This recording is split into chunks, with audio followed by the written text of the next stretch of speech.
Bonsoir à tous, c'est Expert TV et on se retrouve aujourd'hui pour une nouvelle vidéo. Hier soir sur M6, il était diffusé le nouveau jeu de la 6ème chaîne intitulé Les traîtres seront-ils démasqués? Alors hier j'ai regardé ce nouveau jeu et je vous dirai ce que j'en pense plus tard dans la vidéo, si j'ai aimé, si j'ai pas aimé, quels sont les points que j'ai aimé, quels sont les points que j'ai pas aimé. Bon, je vous dirai tout ça en fin de vidéo. Pour le moment, quelles célébrités ont participé à ce jeu et quel est le concept aussi de ce nouveau jeu? Eh ben, je vais vous le dire maintenant, mais avant, n'oubliez pas de vous abonner si ce n'est pas déjà fait ou de liker la vidéo pour aider au référencement et de commenter aussi, hein. Allez, c'est parti. Alors, qui a participé à ce nouveau jeu et qui a été tourné il y a plusieurs mois? Alors, la liste est là. Il y a le nageur Camille Lacour, hein, donc 5 fois champion du monde de natation. Il est un gagnant et sa stratégie est de jouer le jeu à fond pour découvrir la vérité. Il joue pour l'association Soupir à la vie. Ok. L'acteur Martin Lamotte. Martin Lamotte est comédien depuis presque 50 ans et il a joué beaucoup de rôles de râleur et tyran, mais aussi de menteur. Cette expérience va-t-elle l'aider à duper les autres et à gagner? Il joue pour l'association Souffle de Violette. Ouais. Clémence Castel de koh qu'on voit partout en ce moment, hein. Clémence Castel a gagné à 2 reprises un célèbre jeu d'aventure. Elle participe pour tester ses qualités de stratège et savoir jusqu'où elle peut aller dans la manipulation, le mensonge et la trahison. Elle joue pour l'association Rêve. Ouais. L'actrice Elsa Esnou. La quotidienne Elsa Esnou, la comédienne, pardon, Elsa Esnou, qui joue Fanny dans Les Mystères de l'amour sur TMC. Et Elsa Esnou est aussi chanteuse. Elle joue pour l'association SPA. Le comédien Bruno Sanchez. L'acteur Bruno Sanchez qu'on retrouve dans HPI saison 3. Bruno Sanchez écoute beaucoup, il compte faire Paris ici, il sait s'adapter à ses partenaires, les écouter, les regarder, se comporter et tenter de comprendre leur rôle. Bruno joue pour l'association L'Orchidée. Natou. Natou, la youtubeuse, avait joué presque adulte sur TF1, une série courte. Elle est créatrice de vidéos sur les réseaux sociaux et compte quelques millions d'abonnés. Natou a été policière pendant 5 ans, une aide précieuse pour mener l'enquête. Natou joue pour l'association Action Enfance. David Douillet et Vanessa Douillet et sa femme. David Douillet est l'ancien champion olympique de judo et l'ancien ministre de Vanessa Douillet, sa femme. La compétition va être tout aussi rude car je vais devoir affronter ma femme, dit David Douillet. Il est aussi au casting de Danse avec les stars 2022 sur TF1. David joue pour l'association Harvey Solidarity. Vanessa Douillet est hypnothérapeute depuis plus de 10 ans. Il est joueuse dans l'âme. Elle joue pour l'association Info Endométriose. L'humoriste Alex Ramirez. Alex Ramirez est humoriste et comédien. Elle aime faire rire et raconter des mensonges, tellement que parfois elle se plante dans ses propres mensonges. Il joue pour l'association Le Refuge. Bernard Werber, l'écrivain. Bernard Werber, l'auteur et spécialiste des jeux de stratégie. Il a vendu plus de 30 millions de romans. Son truc à lui, c'est le suspense et la psychologie, mais il avoue être un piètre menteur.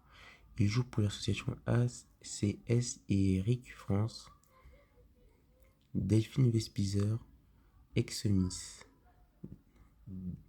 Delphine Vespizer, ancienne Miss France et chroniqueuse télé. Elle déteste le mensonge et aime regarder en transparence les gens dans les yeux. Elle joue pour l'association PETA. Juste Riyad, youtubeur. Juste Riyad, influenceur qui a participé à Pékin Express. Il a 23 ans et il fait des vidéos sur internet. Juste Riyad dit être un grand menteur. Son objectif est de jouer le jeu à fond et gagner. Il joue pour l'association Les Déterminés. Paul Elkarat, grand gagnant de jeux télé. Paul Elkarat est connu grâce au jeu de TF1 Les 12 coups de midi animé quotidiennement par Jean-Luc Reichmann. Mel Coco, meilleure amie de Natou. Mel Coco travaille comme styliste, elle participe avec Natou qu'elle considère comme sa sœur. Va-t-elle réussir à lui mentir pour gagner? Elle joue pour l'association Élise Carré. Donc voilà pour les 14 personnalités qui participent au nouveau jeu, hein, de M6. Alors parmi les 14, déjà un petit qu'est-ce que je pense du casting? Alors, il y a des gens que je connais, il y a des gens que je connais pas. Alors, Natou, je crois que je la connais de nom, mais je visualise pas trop qui c'est. Mel Coco, bon bah pas du tout. Paul Elkarat, ah bah alors, je le connais bien. Je regardais les 12 coups de midi à l'époque où il passait. Juste Riyad, bah oui, on l'a vu cet été dans Pékin Express, donc je connais. Delphine Vespizer, ouais, je connais aussi. Elle est chroniqueuse dans TPMP. Bernard Werber, non. Alex Ramirez, ouais, je connais. David Douillet, oui. Vanessa Douillet, Natou. Et sinon, il y a qui de Bruno Sanchez, je connais. Pas trop connu, mais je connais quand même. Elsa Esnou, ouais, je connais. Clémence Castel, bon, on la voit partout en ce moment. Martin Lama, je connais. Camille Lacour, je connais. Non. Ouais, en fait, le casting, ça va. Bon, il est pas exceptionnel, mais bon. Au moins, on connaît quelques personnes, quoi. On n'est pas dépaysé. Euh, donc, voilà, le casting, bon, mais sans plus. Et puis hier, bon, il y a plus de, enfin, il y a des personnalités qu'on a plus vues que d'autres, hein, qui étaient totalement inexistants. Alors, quel est le concept de ce nouveau jeu? Eh ben, ce sont 14 personnalités, enfin, 14 personnalités euh, ont été invitées dans un château pour jouer à un loup-garou de tiercelier version télévision. Donc bon, il n'y aura pas les personnages du loup-garou comme la sorcière, la petite fille ou je sais qui, ou je sais plus qui d'autre, enfin je sais pas. Il y aura juste le loup-garou et les villageois quoi. Appelés dans le jeu là les traîtres, les loyaux et les traîtres. Donc 14 personnalités au total dans un château. Euh, Au début du jeu, Eric Antoine, donc l'animateur du jeu, désigne 3 des 14 personnalités et, et les 3 que Eric Antoine a désignés ben, sont désignés traîtres. Alors bon, il décide pas seul de qui sont les traîtres, hein. C'est la production qui lui dit qui choisir, quoi. Donc c'est ce qui est passé, c'est ce qui s'est passé dans l'émission d'hier, en début d'émission. Alors, juste pour ceux qui n'ont pas regardé l'émission, je vous conseille de ne pas regarder la vidéo, de la regarder plus tard, parce que je risque de spoiler quelques trucs. Donc voilà. Euh, donc Eric Antoine sous la complicité de la production, a désigné les traîtres.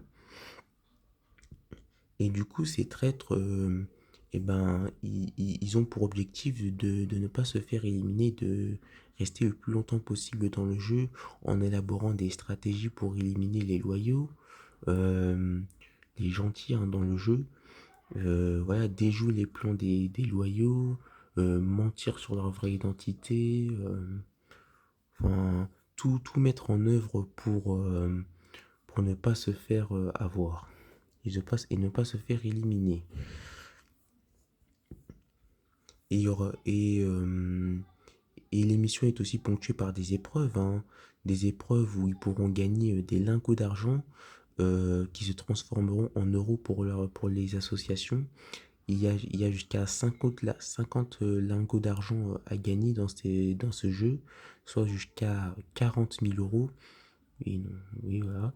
Et, euh, et donc, du coup, il y a des jeux de psychologie, il y a des jeux d'endurance, il y a des jeux qui mêlent parfois les deux, et puis voilà, il faut rester concentré pour gagner quoi.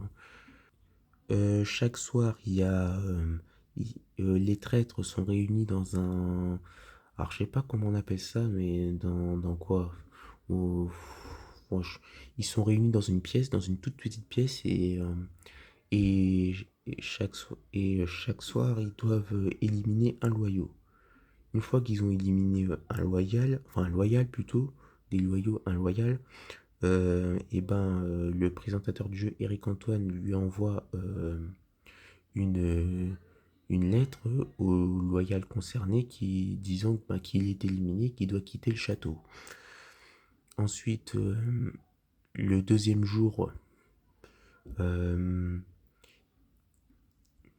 et les loyaux et les traites se retrouvent ben, le matin pour déjeuner, quoi, et il découvre quelle personne a été éliminée par les traîtres. Et, et ensuite, bon, ben, après, il y a les épreuves, hein. Alors, les candidats, ils disputent pas tous les mêmes épreuves. Alors, j'ai pas trop compris. Euh, j'ai pas compris pourquoi. Donc, voilà. Et puis, il y a des épreuves qui sont incompréhensibles au niveau des règles. Enfin, il y en a quelques-unes que j'ai pas compris. Mais bref. Donc, voilà. Après avoir disputé les épreuves, il retourne au château. Et le soir, et ben, ils sont réunis dans une salle où il y a une grande table. Donc, c'est la salle du conseil. Là, ils sont tous réunis, hein, les 11 loyaux et les 3 traîtres. Et dans ce conseil, ils doivent éliminer ben, quelqu'un qui pense être un traître. Et, à la, et donc, bon, bah, si cette personne est un traître, ben, tant mieux pour les loyaux, hein. Ben, si cette personne qu'ils ont éliminé est un loyal, ben, tant mieux pour les traîtres, hein, qui auront bien joué. Et donc, à la fin du jeu, donc dans plusieurs semaines, la dernière personne qui restera remportera tout l'argent amassé par les candidats, donc jusqu'à 50 lingots d'or, soit 40 000 euros. Et, et puis il aura bien joué, quoi. Voilà, ça aurait été le plus stratège, le plus manipulateur, donc il aura bien joué. Euh, donc pour tous ceux qui n'ont pas encore vu cette émission, franchement, je vous conseille d'aller la voir parce que vraiment c'est une bonne émission, une bonne nouveauté.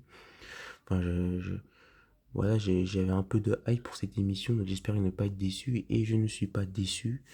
Vraiment une bonne émission, j'ai passé une bonne soirée. Bon, il y avait quelques longueurs par-ci par-là. Les épreuves, bon, il y avait des épreuves où j'ai rien compris au principe. Enfin, c'est comme dans Pékin Express, parfois il y a des épreuves où on comprend rien. Donc, une simplification des règles au niveau des épreuves aurait été bien. Sinon, pour les épreuves, en fait, ce que j'aurais fait, c'est que, moi, j'aurais fait une épreuve où chaque personne s'affronte et le gagnant de l'épreuve, alors, pour moi, ce sera une épreuve individuelle, hein. Et le gagnant de l'épreuve individuelle, et ben, si c'est un loyal, et ben, il a le droit il a le droit d'aller dans une pièce où il peut trouver un indice concernant l'un des traîtres pour le trouver, quoi, il est éliminé. Voilà, c'est ça que j'aurais fait plutôt. Et, et sinon, quoi d'autre? Ah oui, gros point noir aussi, et ça a été souligné par les internautes sur Twitter hier, c'est que dès le début, ils nous disent qui sont les traîtres et qui sont les loyaux. Et ça, ça enlève un intérêt au jeu. Voilà, j'ai vu beaucoup de personnes sur Twitter qui avaient envie de zapper ou d'éteindre leur télé parce qu'ils savaient qui était traître, qui était loyaux. Bon, je vais pas vous le dire, hein, sur cette vidéo. Je vais vous laisser la surprise lors du replay, mais voilà, c'est pas très malin, quoi. Ça aurait rajouté un intérêt supplémentaire pour les téléspectateurs de jouer. Euh, Sinon, quoi dire d'autre? Sinon, ben, Eric Antoine, alors magistral à l'animation. Franchement, ce jeu est fait pour lui, hein, donc vraiment, c'était vraiment le bon choix à faire concernant l'animation. Eric Antoine est vraiment parfait.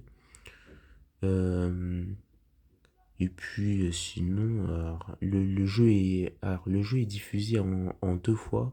En fait, il est diffusé en deux épisodes de 52 minutes chaque mercredi soir, pardon. Donc voilà. Je sais pas combien de semaines il y aura, combien de semaines ça va durer, je sais pas. Euh, et, et aussi, il faut souligner aussi que chez M6, hein, la pub est venue au bout d'une heure, hein. Bon, on n'aime pas quand il y a la pub, mais bon, Sur TF1, en règle générale, la pub elle vient 20 minutes après que le programme ait commencé. Et là, sur M6, ça vient une heure après. Donc là, c'est bien. Ça donne envie de poursuivre la diffusion du programme. Et bon, et en plus, le programme a cartonné, hein. Et oui, le programme a cartonné, un gros effet de curiosité, ou alors, ouais, gros effet de curiosité, je pense. Notamment, je pense que c'est le titre qui a fait que 2 600 000 de téléspectateurs ont regardé la première partie hier de 21h à 22h05, 14,2% des 80 et plus. Et attention, sur les femmes responsables des achats de moins de 50 ans, 35,8%. C'est énorme, c'est stratosphérique pour M6, hein. C'est vraiment, c'est waouh. Et pour la deuxième partie, 2 300 000 de téléspectateurs, 16% des 80 et plus et 40,8% sur les FRDR moins 50. Ah ouais, donc M6, au niveau financier, là, enfin, s'il n'y a pas de mots, là, waouh. Donc voilà, à voir si ça va baisser ou pas. Alors, est-ce que ça va baisser? Les internautes ont été globalement séduits par ce premier numéro. Bon, il y en a qui n'ont pas aimé, voilà. Mais bon, les internautes ont été globalement séduits. Ouais, il y a quelques trucs à améliorer. Donc, je l'ai dit, les épreuves, pour moi, celui qui, pour moi, il fallait faire des épreuves individuelles au lieu de plusieurs épreuves euh, en groupe. Et pour moi, il faut faire des épreuves individuelles où le gagnant, si c'est un loyal, a le droit d'avoir un indice pour trouver l'un des traîtres du jeu. Donc voilà, donc premier truc à corriger, les épreuves. Et deuxième truc à corriger aussi, voilà, le fait qu'on sache les traîtres, quoi. Ça aurait été mieux qu'on sache pas. Donc voilà. Donc n'hésitez pas à me dire en commentaire si ce que vous pensez de ce jeu. Si vous avez aimé, si vous n'avez pas aimé, les points que vous aimeriez corriger si vous étiez producteur du jeu. Voilà, moi j'ai bien aimé, voilà. Donc, et hâte d'être à mercredi prochain pour le deuxième numéro. Enfin, plutôt pour le troisième numéro, parce qu'il y a 2 épisodes qui ont été diffusés hier. Et sinon, sinon, ce soir sur M6, eh ben, il y a encore un jeu avec Eric Antoine. Décidément, alors lui, c'est la star de M6 en ce moment. C'est un peu le Hanouna de M6. Et ce soir, il y a un jeu qui s'appelle La Grande Battle Musicale. Donc, ça se passe au Corrigé d'Orange, là où il avait tourné aussi un autre jeu qu'il avait animé au début de l'été avec Elodie Gossuin, intitulé Le plus grand karaoké de France. Et donc là, sa nouvelle émission s'appelle la Grande Battle Musicale. C'est tourné au Corrigé d'Orange. Et ce qui fait que M6, Eric Antoine a désormais 4 émissions sur la chaîne. Donc, le plus grand karaoké de France, diffusé en début d'été. Euh, qui peut nous battre, qui est un nouveau jeu qui est arrivé le 25 juillet dernier en Prime. Les Traîtres, troisième jeu. Et la grande battle musicale ce soir, là, ça fait un quatrième jeu. Et aussi, il y a Lego Master aussi qui l'anime. Euh, à chaque vacances de Noël. Donc ça fait 5 jours qu'il a sur la chaîne, hein. Donc c'est vraiment, il devient vraiment le taulier de M6, quoi, le numéro 1. Et il faut rappeler aussi qu'il est juré de la France un incroyable talent. Donc qui va revenir à la rentrée aussi. Donc voilà, vraiment, donc Eric Antoine, taulier de M6, c'est un numéro 1. Donc ouais, on va arrêter ici. On est à près de 20 minutes de vidéo. Donc dites-moi ce que vous pensez du nouveau jeu sur M6, du nouveau jeu de M6 Les Traîtres. Et puis moi, bon ben je vais regarder le nouveau jeu d'Eric Antoine, hein, ce soir sur M6. Allez, je vous dis à bientôt pour une prochaine vidéo. Salut!